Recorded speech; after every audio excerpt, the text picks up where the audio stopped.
All right, Finance Minister Tito Mboweni will present an emergency budget for the country this afternoon. 3 o'clock is the time we're told. COVID-19, the national lockdown, has ravaged the economy and led to a jobs bloodbath. Let me bring in Cosatu Sizwe Pamla to get his reaction and expectations with regards to this budget. Sizwe, thank you very much indeed for your time. Let's start off with where we left off yesterday about the 30.1% unemployment rate. That is just the first quarter.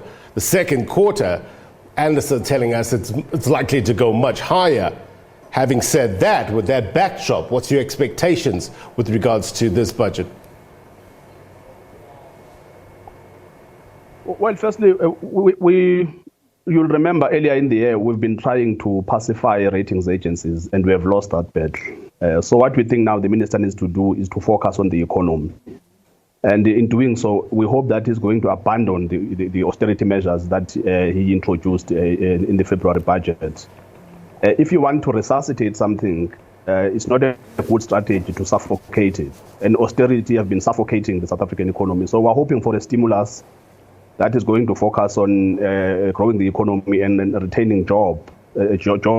And whatever is it that the minister will end up putting on the table, it has to be conditional. The private sector needs to commit to not retrenching workers. If they are going to get any support from government, that support has to be conditional on them retaining jobs. So my understanding is that Cosatu is calling for a bold, aggressive stimulus package. What does this mean?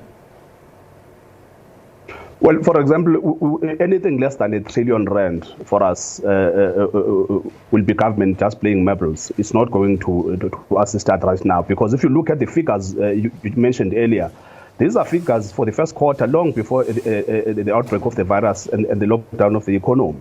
So also on infrastructure spending, you will remember that one of the policy proposals that actually did stabilize the economy after 2008, when we came out with the framework to deal with the 2008 crisis, was government infrastructure spending. And government did spend up to 2 trillion at the time as a way of just stabilizing the economy and stopping the jobs bloodbath that we were facing. Of course, we still lost 1 million jobs, but without that bold intervention, we would have lost more. So we do hope this time around that government can put something from 1.6 trillion upwards on infrastructure spending to make sure that we actually absorb some of the people who will be falling off the workforce, but also stabilize the economy and just give it a positive sentiment, because that is what we are going to need going forward. So at this stage, where do you expect the adjustments to come from? Well, let's look at the SOEs. We've been saying this, that we do need a strategy. People keep calling the money that is being handed over to the SOEs bailouts. Those are not bailouts. That's actually the only funding model that government has presented so far. So we need a new funding model, because the funding model of handing over cash to SOEs is not going to work. And we think that we need to actually merge some of these SOEs. There are just too many, not just SOEs, but overall state entities. If we rationalize them and find ways of actually ensuring they work for the people of South Africa, they are not sucking up the taxpayers, we can actually make a difference. But also, look, we have been arguing that the way the state is designed, it doesn't make sense. We've got too many duplication. There is no need for us to still be spending billions on consultants when we have got government departments and municipalities. And we don't need state agencies when we have got government departments. So if government is really serious about fixing the mess that we are currently in, we also have to reflect on how do we redesign the state that we currently have. We don't need these border management agencies. We have learned now that we really do not need SASSA. If at all, SASSA needs to go back to the Department of Social Development, and then we build the capacity of that department to take care of those people who are at the bottom end of the economic pyramid. You know, I was listening to Dr. Dale McKinley yesterday. He's a political economist at the International Labour Research and Information Group, and he was talking about South Africa really needs to rethink the job strategy and how to create jobs. He was saying that we have a situation where the formal economy is shedding jobs and the informal economy is increasing jobs.